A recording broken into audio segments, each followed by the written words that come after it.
Hello there, welcome to Five Figures.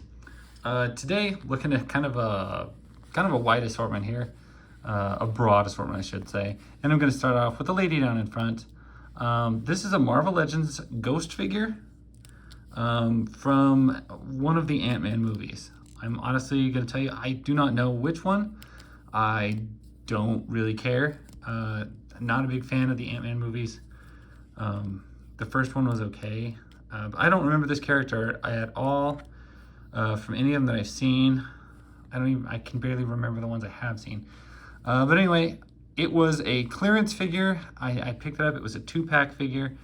And mostly I just thought it looked really nice. I'm not familiar with the actress, but this face sculpt is amazing. The costume itself looked very good. Marvel Legends wasn't doing this constantly with their movie figures, giving them these highly textured designs. And so, the concept was new to me, and I just really liked the figure. Reminds me of something I would see in like a Final Fantasy scrappy movie, something like that. And for some reason, I think she always looks great posed, laying on her side like that, like some sort of strange model, even though she's wearing this strange spacesuit, which is why I tend to always do that. That's why I always pose this figure that way. It just looks, for some reason it works this way. Next up, I have Glimmer. This is motuc Classics, Masters of the Universe Classics. And this is a She-Ra figure. This is not Super 7. This is back when Matty Collector was doing these and doing them well. The primary difference meaning the hips had like a rotation at the top, which made them a lot better. They actually moved. Other than that, the sculpting by the Four Horsemen was always quite good. Not the most posable figures in the world, and a little bit large maybe for some people. But I think these figures were great. I have a lot of them. Oops, crash. And Glimmer is not my favorite one from the line by any means, but is a pretty decent looking figure. For the character, for everything like that. Next up, I'm going to try to remember this guy's name. It's a Fortnite skin, which the name I cannot remember. It's DJ something. DJ Lama, I think. A very interesting looking figure, which is why I wanted it. This one is from Jazzwares. It has the movable fingers, which I hate. It does have a movable jaw, which I like. And the llama head sculpt looks fantastic. It is a mask. There is a dude under there. There's even versions of the skin where you can see him without his mask. He's a cool looking black dude with a beard. But yeah, this llama helmet thing is just awesome. And it was some sort of play on, what was that band? That always wore the helmets. You know what I'm talking about. Daft Punk. Yeah, basically a llama version of Daft Punk type thing going on.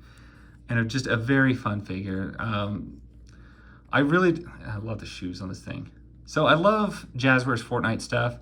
My only caveat being is that I probably like the Hasbro stuff better, only because they don't have the hand joint. And the hand joint makes it very, very difficult for them to hold any weapons or anything like that. Now this guy did come with a DJ station, but as I was pulling him off the shelf, this actually just broke off. So that made me sad. That's the first one of these figures I've ever had that broke. Next up, I'm going to take a look at this Saudi Arabian wrestling match. Sasha Banks. Why do I always say Saudi Arabia? This is the outfit she wore when her and Alexa Bliss fought in Saudi Arabia. And since they have different cultural things going on there, they have a lot of I don't know if they're full Sharia law or just partial, but women going around uncovered was not going to fly there. So these gals put on these strange full body suits and put on a wrestling match. I believe one of the first women's wrestling matches ever there. So there's a little bit of history to the figure. This is a basic, so it doesn't have the upper thigh cut, the ab crunch, the rotation at the mid arm or anything like that. But it's still a good figure, and still, of course, the paintwork, even on the basics, is quite good. So, I think it's a good figure. And then last up, we have this guy. Now, I do not know this guy's name, but I'm sure maybe some of you have seen him. He came with Tonka stuff, hence the Tonka badge on here. And as a child of the 80s, this guy was around. He was in my toy box. I don't know where he came from. I don't know what toy he was sold with or anything. I just know he's been around forever. I think I always called him Clark after my next door neighbor, the only other person I'd ever seen who wore pants like this. But yeah, this is just a regular like mechanic looking dude.